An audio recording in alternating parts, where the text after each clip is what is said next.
जय हिंद दोस्तों, मैं विशाल स्वागत करता हूं आपके अपने यूट्यूब चैनल तैयारी जॉब की में। दोस्तों, जो एसएससी की तैयारी कर रहे हैं उनके लिए एक बहुत अच्छा मौका है, जिसके लिए वैकेंसी आई है हमारी एसएससी में। एसएससी CHSL इसमें वैकेंसी आई हैं आपकी लगभग 3700 क्रॉस, है ना। करीब 3700 प्लस आपकी वैकेंसी आई हैं इसमें, है ना। तो हम बात करेंगे इसमें कितनी वैकेंसी हैं।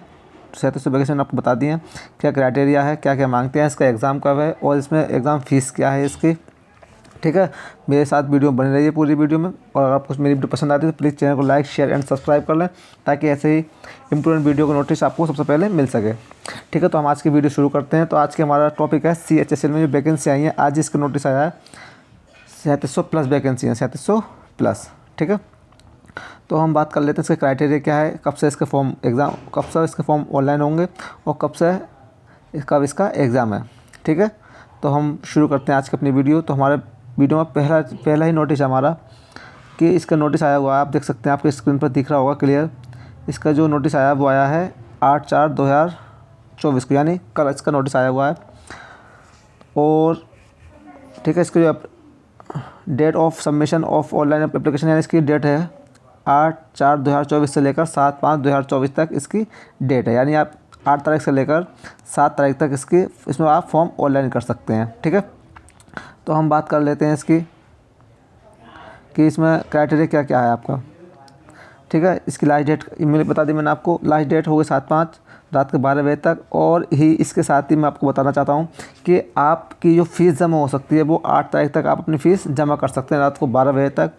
और आपके जो फॉर्म इसमें करेक्शन कर सकते हैं आप इसमें करेक्शन कर सकते हैं 8/5/2024 से लेकर 10/5/2024 तक, यानी आप 2 दिन तक इसमें करेक्शन हो सकते हैं। ठीक है, तो वहीं हम बात करेंगे इसके एग्ज़ाम की। तो इसमें एग्ज़ाम जो होगा आपका शेड्यूल 1 का जो एग्ज़ाम होगा, टायर 1 का, वो होगा जून-जुलाई 2024 में। ठीक है, जैसा आप देख पा रहे होंगे अपनी स्क्रीन पर। अब हम बात करते हैं शेड्यूल 2 की। टायर 2 की कंप्यूटर बेस्ड एग्ज़ाम होगा। इसके कोई भी डेट नहीं है, टू बी नोटिफाइड लेटर, या मतलब आपको बाद में नोटिस किया जाएगा। अब हम बात करते हैं इसकी क्वालिफ़िकेशन की। इसमें क्वालिफ़िकेशन क्या है आपकी? क्वालिफ़िकेशन तो इसमें 10+2 ही है, 10+2। लेकिन इसमें कुछ ऐसी वैकेंसी है, इसमें केवल आपको साइंस और मैथ होना कंपलसरी है। साइंस और मैथ, ठीक है, साइंस और मैथ होना कंपलसरी है।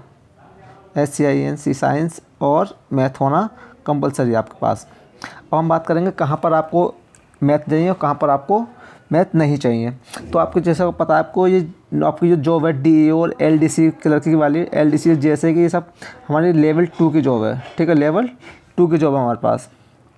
ठीक है, वहीं हम बात कर लेते हैं कि कहाँ पर आपको मैथ और साइंस चाहिए। आप देख रहे हैं for data entry operator DEO के लिए ग्रेड A की जॉब है, जो कि इन ministry of consumer affairs, food and public distribution and ministry of culture. अगर आप इस डिपार्टमेंट में जाना चाहते हैं, इच्छुक हैं जाने के, तो आपके पास 12th standard pass in science stream with mathematics. तो आपके पास क्या होना चाहिए? आप 12th पास होने चाहिए, किससे? साइंस से और मैथमेटिक्स के साथ में हो, as a subject from recognised board और इक्विवेलेंट। मतलब आप किसी भी बोर्ड से मैथ और साइंस से पास होने चाहिए। वहीं अगर आप फॉर्म अप्लाई करते हैं LDC और JSA के लिए and DEO grade A, expect DEO in the department of ministry mention para 8(1) above. मतलब जो आपको ऊपर दिया गया है, आप इसके सिवाय किसी और चीज़ में अप्लाई करते हैं तो आपके लिए केवल 12th पास होना चाहिए बस। आप चाहे किसी भी स्ट्रीम से हो, चाहे वो आर्ट साइड हो, चाहे वो साइंस साइड हो। क्लियर? अब हम बात कर लेते हैं अपने आगे एप्लीकेशन फ़ीस की। आपकी इसमें एप्लीकेशन फ़ीस कितनी है? वहीं हम बात करते हैं एप्लीकेशन फ़ीस की। तो हमारी जो एप्लीकेशन फ़ीस है फॉर जनरल, केवल जनरल के लिए 100 रुपये फ़ीस है, जैसे आप देख पा रहे होंगे 100 रुपये fees. Women candidate and candidate belong to schedule caste SC ST and PWD and ex serviceman, इनके लिए आपके लिए कोई भी फ़ीस नहीं है, केवल आपकी फ़ीस 0 है। ठीक है, वहीं बात करते हैं online fee can be paid by candidate up to 8/5/2024, यानी आप अपनी फ़ीस 8/5/2024 तक, यानी 8 मई 2024 तक अपनी फ़ीस आप सबमिट कर सकते हैं। ठीक है, वहीं बात कर लेते हैं जरा हमारे पास एज लिमिट की, क्या क्या इसमें एज मांगी है। तो हम बात करते हैं पहले एज लिमिट की। तो एज लिमिट हमारी दे रखी है इसमें कि the crucial date of age docking fix 1/8/2024, यानी आपकी जो एज काउंट होगी वो काउंट होगी 1/8/2024 से। और अगर आपके डेट 14/7/1988 तक होना चाहिए थे ना। Age limit for the post of 18 से 27, हम लोग इसमें फॉर्म डाल सकते हैं 18 से लेकर 27 तक के लिए, है ना। तो हम बात करते हैं कैंडिडेट बर्न नॉट बिफोर 2/8/97, आपकी डेट ऑफ बर्थ 2/8/1997 से पहले की ना हो, और नॉट लेटर देन 1/8/2006 और 1/8/2006 की बात की ना हो, ठीक है। वो बच्चे इसमें अप्लाई कर सकते हैं। वहीं हम बात कर लेते हैं ज़रा, हमें कहाँ कहाँ आपको रिलैक्सेशन दिया गया है। तो SC एंड ST के लिए 5 साल की, जहाँ आपसे मांगी है, जहाँ हमारी एज क्या है 18 से 27 साल, तो वहीं SC डाल सकते हैं हमारे पास 18/5 33 साल, SC के कैंडिडेट डाल सकते हैं 33 साल के लिए, ठीक है। हमारे एज क्या है 27 साल, 18/5 27/5 32 साल तक। SC के कैंडिडेट डाल सकते हैं 32 साल तक, ठीक है, 32 साल तक। OBC के डाल सकते हैं 30 साल, PWD के 10 साल के लिए एक्स्ट्रा छूट है, जितनी भी आपकी एज दी गई उसमें आप 10 साल ऐड कर सकते हैं, ठीक है। आगे बढ़ते हैं। अगला सबसे इम्पोर्टेंट पॉइंट है, age relaxation is not admissible to sons daughter and dependents on ex serviceman. आपको जो बच्चे हमारे या जो बेटे, उनके बेटे जो डिपेंडेंट है एक्स सर्विसमैन के ऊपर, उनको एज में कोई भी छूट नहीं दी जाएगी, केवल एक्स सर्विसमैन को छूट दी जाएगी, ये कहना चाह रहा है। Therefore such candidate should not indicate their category as ex serviceman, और जो बच्चे उनके ऊपर डिपेंड है वो अपनी कैटेगरी इसमें एक्स सर्विसमैन फिल नहीं कर सकते, ठीक है। वहीं आपको बात करते हैं आगे, वहीं हम बात कर लेते हैं आपका सिलेबस क्या क्या आता है आपका। तो सिलेबस आपका शेड्यूल 1 में जो आपका सिलेबस दिया है, मैं आपको जूम करके दिखा दे रहा हूँ, एक बार क्लियर दिख जाएगा आपको। दिख गया शेड्यूल 1 एग्जामिनेशन। तो इसमें आपको सिलेबस दिया हुआ है, आपको 2 एग्ज़ाम होंगे, मैं बताया था शुरू में। तो आपका इसमें एग्ज़ाम होगा, टायर 1 में आपका सिलेबस है English, general English language, basic knowledge आएगी आपकी, ठीक है। Maximum question, number of question 25 question, ठीक है, 50। अब आते हैं जनरल इंग्लिश की, 25 क्वेश्चन 50 मार्क्स के आएंगे। क्वांटिटी एप्टीट्यूड 25 क्वेश्चन 50 मार्क्स के आएंगे, और जनरल अवेयरनेस 25 क्वेश्चन 50 मार्क के आएंगे, यानी 60 मिनट आपको 60 मिनट दिए जाएंगे, ठीक है, ये क्वेश्चन हल करने के लिए, यानी 100 क्वेश्चन और 60 मिनट, ठीक है। आगे बढ़ते हैं। अब वहीं हम बात कर लेते हैं, tyre 1 exam will consist of objective type multiple choice question. जो आपका जो क्वेश्चन पेपर आएगा वो आएगा हमारा मल्टीपल चॉइस क्वेश्चन में आएगा, और the question will be set in English, Hindi and any language opted by the candidate the application form. अगर आप अपने एग्ज़ाम फॉर्म में ध्यान रखेंगे, अगर आपने एक बार हिंदी चुन ली तो आपका पेपर हिंदी में ही अलाउ होगा, इंग्लिश में अलाउ नहीं होगा। अगर आपने इंग्लिश अलाउ कर ली तो केवल इंग्लिश में अलाउ होगा, हिंदी में अलाउ नहीं होगा, ठीक है। क्लियर दिया हुआ है कि the question will be sent in English, Hindi and any language adopted by the candidate the application form as given, ठीक है। अगर आप अपने एग्जामिन फॉर्म में जो भी लैंग्वेज चुनते हैं तो आपको पेपर उसी लैंग्वेज में देना होगा। अब हम बात कर लेते हैं टायर 2 के सिलेबस की। टायर 2 का सिलेबस क्या है हमारा। तो टायर 2 का सिलेबस में हमारा सबसे पहले दिया है मैथमेटिक्स, 30 क्वेश्चन आएंगे आपको, और मॉड्यूल 2 में दिया है रीजनिंग एंड जनरल इंटेलिजेंस, वहाँ भी आपको 30 क्वेश्चन आएंगे। टोटल क्वेश्चन आएंगे आपको 60, और टोटल मैक्सिमम मार्क्स हैं आपका 180, यानी प्रत्येक क्वेश्चन, यानी ईच क्वेश्चन हैज़ 3 मार्क्स, यानी प्रत्येक क्वेश्चन हमारा 3 मार्क्स का है, ठीक है। वहीं हम बात कर लेते हैं ज़रा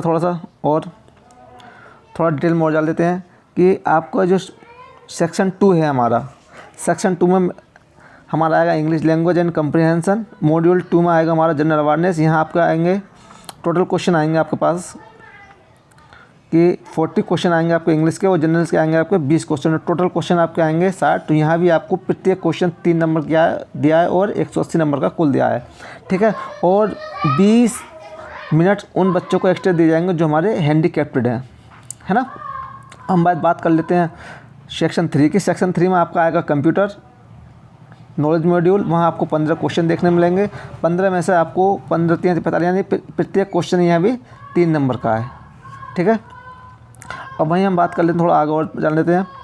अब सेक्शन 3 में आपका आता है स्किल टेस्ट। स्किल टेस्ट में आपको क्या दिया है, पारा है skill test for DO in department ministry mentioned 1, यानी 15 मिनट आपको दिए जाएंगे, है ना। अब हम बात कर लेते हैं पारा B में क्या दिया जाएगा आपको। पारा D में टेस्ट होगा आपका भी, स्किल टेस्ट होगा इसमें भी। अब आगे क्या दिया है इसमें, आगे कुछ नहीं दिया है ना। अब देखो आपको मैं समझा देता हूँ। आपका आता है क्या, सेक्शन 1 में आपका आएगा मॉड्यूल 1 मैथमेटिक्स और जनरल इंग्लिश। सेक्शन 2 में आपका आएगा English language and comprehension general knowledge, ठीक है। और वहीं हम बात कर लेते हैं ज़रा बहुत ज़रूरी बात की, अगर अगर आपका टायर 1 क्लियर हो जाता है, अगर आप टायर 2 में आगे पहुँचते हैं तो टायर 2 को क्या क्वालिफाई करने के लिए आपको क्या ज़रूरी है। लिखा हुआ है it will be mandatory for the candidate to qualify all the section of tier 2, यानी आपको स्किल टेस्ट में पहुंचने के लिए टायर 2 में जितने भी आपके सब्जेक्ट दिए हुए आपको सारे के सारे को क्वालिफाई करने मैंडेटरी में ज़रूरी है। क्लियर। अब हम बात कर लेते हैं थोड़ा आगे स्किल टेस्ट के लिए। इसमें अगर आप टायर 1 और टायर 2 भी क्लियर कर लेते हैं तो आपके लिए इसमें जो आपका टाइपिंग टेस्ट होगा वो क्या होगा। Skill test is mandatory for data entry operators, मतलब DEO के लिए दिया है। No candidate attempt for appearing in the skill test. हम बात कर लेते हैं skill test for the DEO grade A in the department ministry mention in para 1, यानी आप डिपार्टमेंट ऑफ मिनिस्ट्री में डालते हैं, फूड और कॉर्पोरेशन कंज्यूमर में डालते हैं, तो आपके लिए जो स्पीड मांगी गई है वो आपको दी जाएंगे कि depression per hour on computer will be adjusted on the basis of the correct entry of words key depression as per the given passage. The duration of the test will be 15 minutes. आपका जो typing test होगा वो 15 minute का होगा। And printed matter in the English containing about 3700 से लेकर 4000 word आपको दिए जाएंगे, है ना। Depression would given be each candidate who would enter the same in the computer, जो वर्ड आपको दिए जाएंगे वो आपको कंप्यूटर में टाइप करना होगा। अब हम बात कर लेते हैं DEO LDC और JSA के लिए, तो वहाँ पर आपको दिए जाएंगे 8000 वर्ड दिए जाएंगे समथिंग, ठीक है। तो की डिप्रेशन पर एन आवर 1 घंटे में टाइप करने will be adjustable on the basic. यहीं भी आपको क्या दिया जाएगा, यहीं भी आपको कंप्यूटर में दिखाई देंगे और आपको कम से कम 2000 से लेकर 2200 के वर्ड आपको टाइप करने होंगे 15 मिनट में, ठीक है। अब हम आगे बढ़ लेते हैं। बस आज की वीडियो में इतना ही। अगर आपको मेरी वीडियो अच्छी लगी तो प्लीज़ चैनल को लाइक शेयर एंड सब्सक्राइब जरूर कर लें। अगर आपको कोई शिकायत है तो कृपया करके मुझे कमेंट सेक्शन में ज़रूर बताएं। मिलते हैं अपने नेक्स्ट वीडियो में। जय हिंद, जय भारत।